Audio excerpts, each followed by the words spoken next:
सामान्य तथा जटिल जिज्ञासा प्रस्तुत गर्न चाहन्छु। प्रणामी सुन्दर साथ सिवाय अन्य व्यक्तिहरूलाई श्रीराजीको प्रसाद दिनु हुँदैन र प्रणामी सुन्दर साथहरूले पनि देवी देवताहरूको प्रसाद लिनु हुँदैन भन्ने भनाइ छ। यसमा के हुनुपर्दछ यो पनि जान्न चाहन्छु। यो पनि धेरै राम्रो प्रश्न हो, किनभने यस्ता विषयमा धेरै सन्देहहरू सुन्दर साथहरूमा आइरहेका छन्। कतिपय सुन्दर साथहरूले केही गर्नुहुन्छ, कतिपयले अर्कै कार्य गर्नुहुन्छ। यो राम्रो विषय हो। मुख्य रूपमा हेर्ने हो भनेदेखि यो सबै कुरो हाम्रो भावनामा अनि हाम्रो आचरणमा निर्भर पर्दछ। कतिपय सुन्दर साथहरू धर्मनिष्ठ हुनुहुन्छ, उहाँहरूले आफ्नो घरदेखि बाहिर गएर खानुहुन्न, सुन्दर साथ सिवाय कसैको हातको पानी पनि लिने गर्नुहुन्न। त्यस्ता धर्मनिष्ठ सुन्दर साथहरूले पूर्ण ब्रह्म परमात्मा अक्षरातीतलाई भोग नलगाइकन कुनै पनि अन्न अथवा जलहरू लिने गर्नुहुन्न। भोग लगाएर पहिला प्रसाद लिएर अनि अन्न जल ग्रहण गर्नुहुन्छ।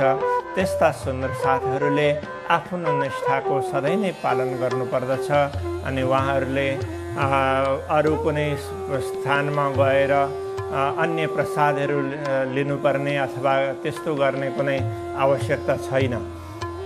तर आजको परिस्थितिलाई हेर्दाखेरि सबैको लोक व्यवहार बढिरहेको छ। सुन्दर साथहरूले पनि त्यो प्रकारको निष्ठा राख्न सक्नु हुँदैन। त्यसकारणले कतिपय सुन्दर साथहरूले बाहिर गएर अन्य ठाउँमा बनिएको भोजनहरू पनि लिने गर्नुहुन्छ भनेदेखि शुद्ध सात्विक आहार लिनुपर्दछ। अनि होटलहरूमा अन्य ठाउँमा गएर लिँदाखेरि कतिपय चोखो नितोमा पनि फरक पर्दछ भने जब त्यस्ता प्रकारका सुन्दर साथहरूले जब बाहिर गएर कस्तो प्रकारको भोजन हो, के छ, कसो छ, त्यो कुरो पूर्ण रूपले नजानिकन पनि लिने गर्नुहुन्छ भनेदेखि त्यस्ता व्यक्तिहरूले जब मन्दिरमा कुनै पनि देवी देवताहरूलाई अर्पण गरिएको शुद्ध सात्विक वस्तु छ भनेदेखि त्यसलाई लिनमा आपत्ति हुँदैन। अन्य व्यक्तिहरू पनि जो सात्विक वृत्तिका छन्, मांस आहार मदिरा पानहरू गर्दैनन् भनेदेखि त्यस्ता व्यक्तिहरूलाई पूर्ण ब्रह्म परमात्मालाई लगाइएको भोगको प्रसाद दिन पनि आपत्ति हुँदैन। किनभने त्यस्ता व्यक्तिहरूले लिँदै गर्नुभयो भने उहाँहरूको भावना अझै पवित्र हुँदै जान्छ। जब हाम्रो समाजमा सुन्दर साथीहरूको सङ्ख्या थोरै थियो, सुन्दर साथीहरू लुकेर जसरी धर्मको पालन गर्नुहुन्थ्यो, त्यतिखेरको परिपाटी यो थियो कि पूर्ण ब्रह्म परमात्मालाई भोग लगाएको अरू व्यक्तिहरूलाई नदिने। किनभनेदेखि कुनै व्यक्तिहरू, ज्यादातर व्यक्तिहरू मांसाहारी मद्यपान गर्ने व्यक्तिहरू हुन्थे भनेदेखि त्यस्तो व्यक्तिहरूलाई अक्षरातीतलाई अर्पण गरिएको प्रसाद दिन हुँदैन। त्यो उचित व्यवस्था गरिएको थियो। तर आज यसमा पनि परिवर्तन आयो। धेरै व्यक्तिहरू मांसाहार मद्यपान छोडेर सात्विक वृत्तिमा आउन थाले, विभिन्न सम्प्रदायहरूमा दीक्षित हुन थाले भने त्यस्ता व्यक्तिहरूलाई अक्षरातीतलाई भोग लगाइएको प्रसाद दिनमा कुनै पनि प्रकारको आपत्ति हुँदैन। त्यसै गरी सुन्दर साथहरूको एक निष्ठामा पनि परिवर्तन आउन गयो अनि लोक व्यवहारमा पनि कसैले कहीँ पुग्नुपर्ने धेरै प्रकारका कुराहरू आउन थाले। आफ्नै घरमै बनिएको भोजनले मात्र उहाँहरूको जीवन निर्वाह नहुनाले जब बाहिर गएर पनि उहाँहरूले हेरेर सात्विक भोजन लिनुहुन्छ भनेदेखि लिन सक्नुहुन्छ भने देवी देवताहरूको भोग लगाएको प्रसाद यदि त्यो सात्विक छ भने त्यो लिनमा कुनै आपत्ति हुँदैन। तर जो सुन्दर साथीहरू एकनिष्ठ हुनुहुन्छ, उहाँहरूले आफ्नै घरमा बसेर एकनिष्ठाले पूजापाठ गर्नुहुन्छ भनेदेखि उहाँहरूले त्यस्तो प्रकारको अन्य प्रसादहरूलाई लिनै पर्छ भन्ने छैन। उहाँहरूले नलिन सक्नुहुन्छ, उहाँहरूले लिने आवश्यकतै छैन।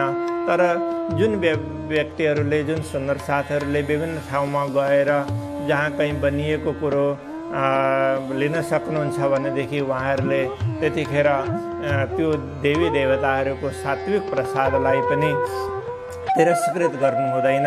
हामीले त विचार गरेर सम्झिएर बुझेर कुन कुरो कुन परिस्थितिमा कसले कस्तो प्रकारले गर्नुपर्ने हो त्यो कुरो गर्नुपर्दछ। अर्को कुरो यसमा पतिव्रता भावको कुरो आउँदछ। कतिपय सुन्दर साथीहरूलाई यो लाग्दछ कि हामीले अरू कसैको जुठो लियौँ भनेदेखि त हाम्रो पतिव्रता भाव नै नष्ट हुन्छ भन्ने मान्दछन्। यो कुरो साँचो पनि हो। अरू कसैको लियो भनेदेखि पतिव्रता भाव नष्ट हुन सक्दछ। जसरी हामी परिवारमा हेर्छौँ, परिवारमा कतिपय व्यक्तिहरूले परिवारका सदस्यहरूको कसैको जुठो पनि लिने पनि गर्दछन्। जस्तो महिला व्यक्तिले आफ्नै पुरुषको मात्रै जुठो नलिएर छोराछोरीहरूको पनि कहिलेकाहीँ खाने गर्दछन् भनेदेखि त्यस्ता व्यक्तिहरूले अब त्यहाँ पतिव्रता भाव नष्ट भयो भएन त्यो विचार गर्नुपर्दछ। किनभनेदेखि उनीहरूले छोराछोरीलाई अर्को पुरुषको रूपमा सम्झिएका हुँदैनन्, त्यसकारणले पतिव्रता भाव नष्ट भएको हुँदैन। यसै गरी हामीले यो सम्झिनु पर्दछ कि यो संसारमा जति पनि विभूतिहरू छन् यी सबै पूर्ण ब्रह्म परमात्माका नै अंश शक्तिहरू हुन्। उहाँदेखि भिन्न अलग अस्तित्व कसैको छैन। पूर्ण ब्रह्म परमात्मा स्वयं सच्चिदानन्द स्वरूप हुनुहुन्छ। अक्षर ब्रह्म उहाँकै अंश हो, उहाँकै स्वरूप हो। स्वरूप एक है लीला दोई भनेर महामती श्री प्राणनाथजी भन्नुहुन्छ। भिन्न लीलाको लागि उहाँको एउटा भिन्न स्वरूप हो, तर अलग प्रकारको स्वरूप छैन। मेरै स्वरूप हो भनेर अक्षरातीत धामधनीले ब्रह्म आत्माहरूलाई सम्झाउनु भएको हो भने अक्षर ब्रह्म पनि अक्षरातीत भन्दा भिन्न होइनन्, अक्षरातीतकै अंश हुन् भनेदेखि अक्षर ब्रह्मको विभिन्न विभाग चतुष्पाद विभूति यो पनि अक्षर ब्रह्मकै अङ्ग हुन्छ।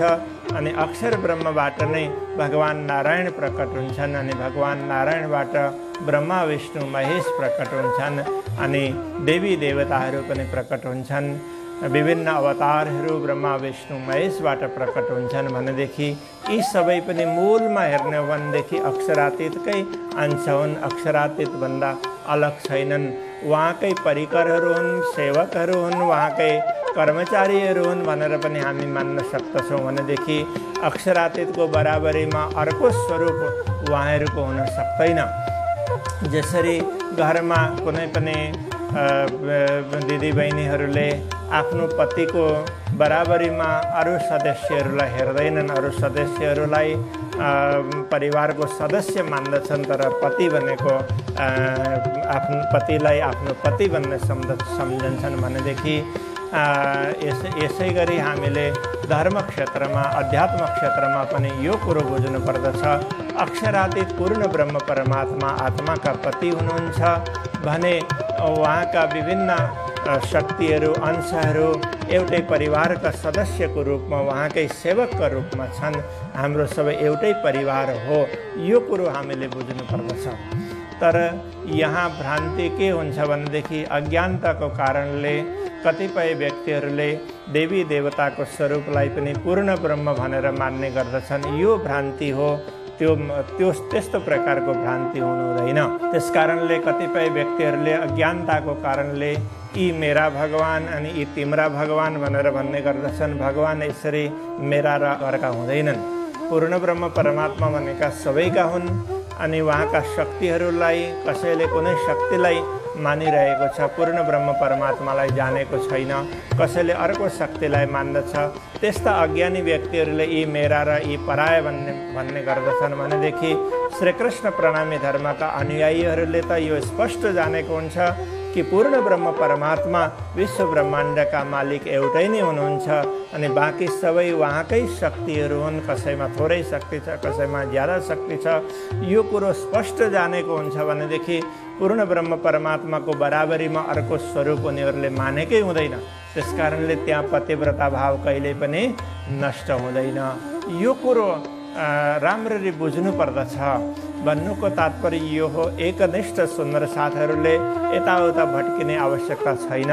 तर जो सुन्दर साथीहरू एकनिष्ठ रहन सक्नुहुन्न भनेदेखि उहाँहरूले कुनै सामान्य व्यक्तिहरूको भावनालाई अनादर गर्नु पनि अथवा तिरस्कार गर्नु पनि हुँदैन। त्यसकारणले परिस्थितिलाई बुझेर सम्झिएर कुन समयमा लिन सकिन्छ, कुन समयमा लिन सकिँदैन त्यो कुरो ध्यान राख्नुपर्दछ।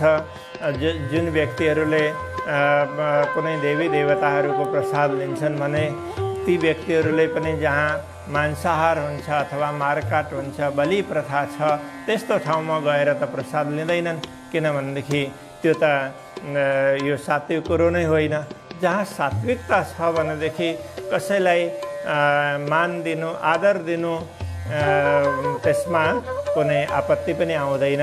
अनि जसले लिनु छैन भने पनि म लिन्नन् नभनिकन उनीहरूको भावनालाई पनि राम्रो मान दिँदै त्यो प्रसाद लिन सक्दछन् भनेदेखि नित्यप्रति लिनै पर्छ भन्ने त्यस्तो प्रकारको भावना पनि राख्नु हुँदैन। त्यसकारणले यी सबै कुराहरू सम्झिएर बुझेर गर्ने कुराहरू हुन्। यसमा कुनै विधि अथवा निषेध त्यस्तो प्रकारको छैन। मुख्य कुरो विधि निषेध यो हो कि पूर्ण ब्रह्म परमात्मालाई पूर्ण ब्रह्म परमात्मा मान्ने अनि अरू सबै देवी देवताहरूलाई उहाँकै परिवारका सानातिना सदस्यहरू मान्ने त्यो गर्नुपर्दछ। किनभनेदेखि देवी देवताहरू हाम्रो अगाडि अधिकारीको रूपमा आएका छन्। हामीले अधिकारीहरूलाई मान दिन्छौँ, त्यसै गरी उनीहरूलाई पनि हामीले मान दिने गर्दछौँ। तर हाम्रो सम्बन्ध पूर्ण ब्रह्म परमात्मासँग छ, यो कुरो हामीले बुझ्नुपर्दछ। अनि जति व्यक्तिहरूले यी कुराहरू बुझ्दैनन् त्यस्ता व्यक्तिहरू यदि सात्विक वृत्तिका व्यक्तिहरू छन् र उनीहरूले सात्विक भावनाले सात्विक पदार्थ यदि भोग लगाएको छ र त्यो प्रसाद यदि कुनै समयमा लिनु पर्यो भने पनि त्यसमा आपत्ति नदर्शाइकन उनीहरूको भावनालाई मान दिनका लागि पनि लिन सक्नुहुन्छ। यसमा कुनै पतिव्रता भाव नष्ट हुँदैन। पतिव्रता भाव चाहिँ यदि हामीले पूर्ण ब्रह्म परमात्मालाई नबुझेर कुनै पनि देवी देवताहरूलाई उहाँको बराबरीमा सम्झ्यौँ भनेदेखि त्यो हाम्रो भुल हो। त्यस्तो प्रकारको भावना राखिन्छ भनेदेखि त्यहाँ मात्रै पतिव्रता भाव नष्ट हुन्छ। यदि हामीले कुरो बुझ्दछौँ भनेदेखि त्यसमा कुनै पनि प्रकारको भाव नष्ट हुँदैन। त्यसकारणले कुरो बुझेर सम्झिएर यस्ता प्रकारका व्यवहार गर्नुपर्दछ। यी कुराहरूलाई सुन्दर साथीहरूले यथार्थ रूपमा सम्झिएर मैले भनेका कुराहरूलाई अन्यथा नलिकन अनि आफ्नो स्वार्थको लागि पोट नगरिकन सम्झेर बुझेर त्यो व्यवहार गर्नुपर्दछ। यो कुरो तपाईँहरूले राम्ररी सम्झिदिनुहोस् भनेर मैले स्पष्टता गरेको हुँ। अब सबै व्यक्तिले आफ्नै दृष्टिले बुझ्नुपर्दछ कि मैले लिनुपर्छ अथवा पर्दैन। यदि तपाईँहरूमध्ये एकनिष्ठ हुनुहुन्छ भनेदेखि तपाईँहरूले लिने आवश्यकता छैन। यदि तपाईँहरू एकनिष्ठ हुन सक्नुहुन्न, बाहिर गएर कहीँ पनि तपाईँहरू खाइरहनु भएको हुन्छ, कसैको जुठो खाइरहनु भएको हुन्छ भनेदेखि देवी देवताहरूको जुठो कुनै व्यक्तिको जुठोभन्दा निम्न कोटिको हुँदैन। त्यसकारणले यी सबै कुरोलाई विचार गरेर कसको कस्तो प्रकारको निष्ठा छ त्यस्तो प्रकारको आचरण सुन्दर साथीहरूले गर्नुपर्दछ। मेरो भन्नुको तात्पर्य यो हो।